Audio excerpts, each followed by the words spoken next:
Le manque de facteurs de coagulation A ou B est à l'origine de l'hémophilie. En termes plus simples, ces facteurs sont comme des cols facilitant la coagulation du sang en cas d'hémorragie. Dr Romaric Massy, hématologue.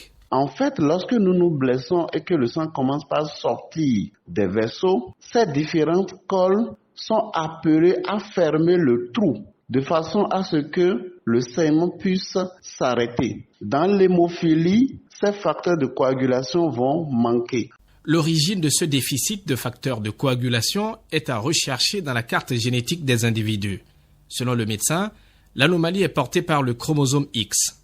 Les femmes sont conductrices de la maladie, mais ne la manifestent généralement pas. Comme les hommes ont un seul chromosome X et le second chromosome, c'est le chromosome Y, donc les manifestations de la maladie vont toucher plus les sujets de sexe masculin.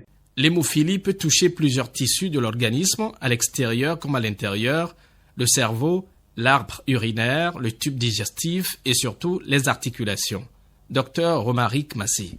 Il peut s'agir de saignements dans la bouche, il peut s'agir de saignements dans le nez, mais surtout des saignements profonds, notamment au niveau des articulations. Et quand ces saignements-là surviennent, c'est souvent au décours d'un petit traumatisme, surtout chez les jeunes garçons. Il peut s'agir également de saignements dans le muscle. L'hémophilie peut conduire à l'anémie,